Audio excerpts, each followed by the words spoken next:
Hello, listeners. This is Janine and Kristen from Henrico Casa. You are listening to our podcast, Vigilant Voices. Living life every day.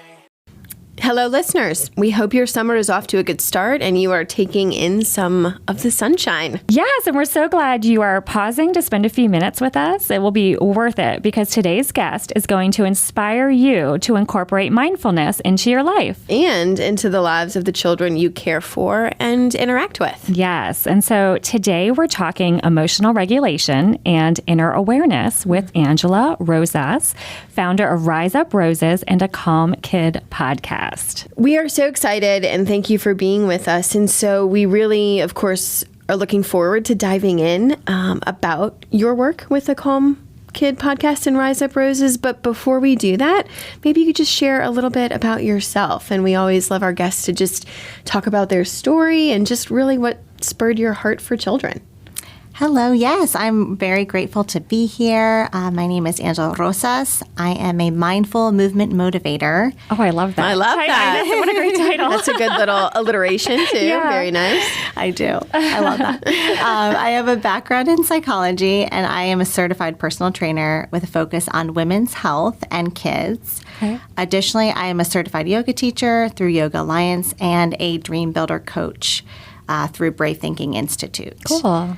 I am also a mother of two wonderful girls. Yes. And my passion for helping children was ignited during the pandemic when my oldest daughter struggled with her emotions and regulation due to our drastic changes. Oh my gosh. Yeah. I mean, I think all children Everyone did. Yeah. Yeah. So I recognized this, that she could, sense my own anxiety through this. And we actually began using some self-regulation tools like breath work and affirmations together. Yeah. Yeah, and especially after my birth of my second child, things kind of, even went on to a whole nother level.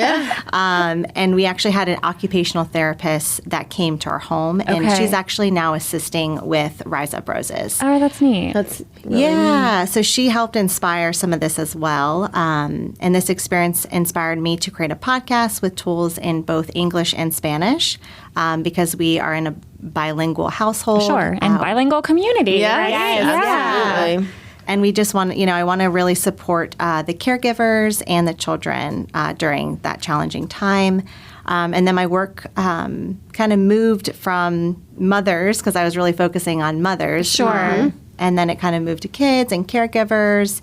And I really want to include like my movement aspect. So with the personal training and yoga and some of my life coaching skills, it really just is bringing this comprehensive package to kids and caregivers and teachers in the schools. Sure. That all makes total sense. Yeah, I know. I mean, great. life did change a lot during the pandemic, and for us, and definitely for our little ones. What were you like specifically seeing in your children, and how did that make you respond? With my own child, she was having these tantrums that were lasting over an hour and sometimes 2 hours. Yeah, that's so hard. And I was very concerned. So I started realizing that I actually really needed to regulate myself. First, right? Yeah, I so hear you. It mainly was noticing that I was not regulated. Sure. And that was a struggle because I would obviously react and she was reacting. And so I allowed myself to incorporate some of these skills to regulate myself, and then to also teach her them as I modeled through the connection of that. Yeah, that makes total sense. That's really great. And, what I love about this podcast and sort of the goals is that it's really meant for a child and, their caregiver, their adult, their parent, whoever's in their life to do some of these activities together. Right? But maybe, tell us more and our listeners more about how that podcast is a tool for connection. Yeah, the podcast, it does serve as a powerful tool for the connection between children and their adults in their lives. Whether they are teachers or parents, basically meaningful change occurs within a child. It needs to be supported by both the child and adult, and ideally they work together. Sure. Right. And these connections and the content they both can listen and practice together. In addition, with the podcast, I actually created a journal that cool. complements the episodes, Yeah. and it offers a practical way for families to engage with the material on a deeper level. Nice. Yeah, and we're very excited because this coming fall, we're hoping to introduce a 6-week program that includes a whole new series with the podcast, along with our in-person 6-week program, because it will allow the parents to kind of be a part of the 6-week program, and they'll be able to kind of work it in together. Sure. That's really neat. That's really and great. Listener, it just hit me. I don't know if we said the name of the podcast. It is called A Calm Kid, right? Yes. Okay, and we'll link to it in the show notes to Yeah. make sure you have direct access to Angela's podcast. I checked it out. Like, I loved everything about it, Angela. It was like the movement and the stories and the breathing and the affirmations, everything, right? Kind of all rolled up together that I think is so regulating for children. And I know, what started as a podcast for you is kind of morphed into in-person classes. So we'd love to hear more about how children are responding to your classes. Yeah, so they are, responding very well. They enjoy them because it's incorporating a variety of fun activities. Sure. And these activities build actually new skills for them to practice. And I actually have one memorable moment when a child ran up to me, and it was like the start of our 3rd class. So he had known the material, and he was like coming in, and he shared that how he felt grounded and strong, like the tree I pose. love that. Yeah. And he was saying that I guess his sisters were fighting at home, and he told me that even during their storm, he was okay. And just moments oh my like gosh, this. that gives me That's goosebumps. great. Yeah, That's a that is really so nice sweet.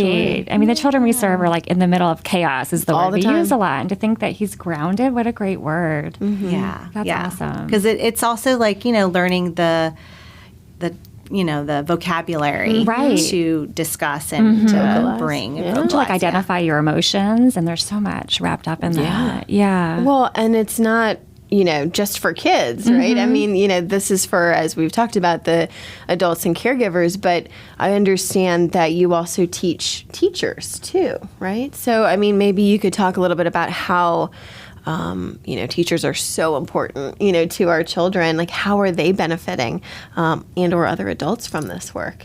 Yeah, and I do feel like it is, it's really great with the adults. They're benefiting, significantly in the work that's going on with our classes. Yeah. Last year, we actually introduced a movement class.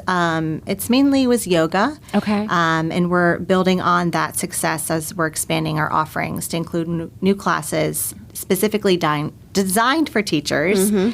This coming year, I will also be leading professional development sessions aimed at equipping preschools and school teachers with tools and techniques that they need to incorporate, which is like the movement-based learning into their classrooms. Yeah. Yeah, sitting idle for It's not good 3 for or any 4-year-old of us. isn't going to work. Yeah. And movement itself is regulating. So, I mean, it just makes sense to find as many ways as we can to incorporate it into our days with our little ones. Yeah. Especially with a sedentary life, and it helps, allow us to move up and down, and we're learning some really fun ways. And what's great is that the kids are actually, there's a part in the class that allows them to be creative and use their own poses. Yeah. And I'm including some of these. I'm noticing, wow, a lot of kids are doing this movement. Okay, we're going to incorporate that that must one. feel good, or that must, makes you wonder. So they're kind of That's teaching us interesting. some new movements. And Yeah. it's kind of been fun to that's see. really neat. Yeah, that's I would love to see, like, just watch, be a I fly agree. on the wall and see what movements they agree. pick. That's awesome. So, Angela, we've talked about this before, but about 86% of the children that we've served this year so far have a mental health concern of some kind, whether it be anxiety or depression or something else. And so, in our work at CASA, we clearly see a need for children to have space for calm and to connect with their emotions and to work through all of that in a healthy way. And I think that's why Janine and I wanted to talk to you today, because we're definitely. just excited about your endeavors. And I guess at the end of the day, if you could sum up your goal for a calm kid, what is your vision for kids, or what are you trying to accomplish for them? Yeah, it's definitely morphed. And I guess basically our huge overall mission is to empower the children and the teachers with mindfulness tools to enhance mental well-being. Sure. We want to teach the caregivers, teachers, and students new skills for improved emotional regulation, mindset, inner awareness, and transformation in their overall health. We believe that empowering our students and teachers can lead our next generation to be their best selves emotionally, physically, mentally. And while doing this, it will decrease things like bullying, gun violence, depression, and anxiety. Right. Without a doubt. Yep. Yeah.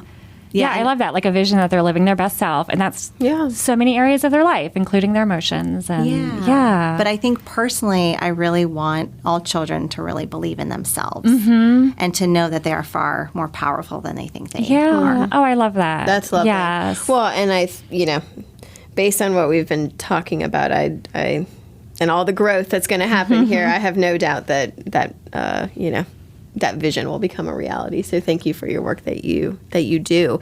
So Angela, we like to end each episode with a simple, what we call like a call to action for our listeners. Just something simple that they could do quickly with the children in their lives. So I was wondering if you could leave us with some type of call to action or affirmation that we could use with the children in our lives. Yeah, I have some of my favorite affirmations that I have brought. Yes. Yay. And I say them daily along with some tapping tools, but we're not on anything where I can show you the tapping. Yeah. Oh, but I want to learn more about that too. Okay. So it is, I am responding, not reacting, which is a great one when you're feeling really overwhelmed. Yes. Another one is, I am listening and loving. And the last one, which is always a good one, is, I am safe and secure during any storm. Oh, can you repeat all three of those? I feel like we need to sit on those for a minute. And listener, we're just going to end with these really three affirmations. I am responding, not reacting. I am listening and loving. I am safe and secure during any storm.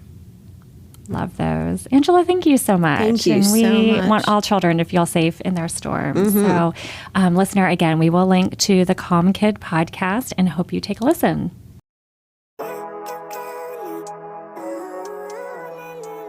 Thank you for listening to Vigilant Voices, Henrico Casa's new podcast. We have a vision for all children to live in safe, healthy homes. You can help us make that happen. Tell a friend about our podcast and find us on social media. I believe in the better days.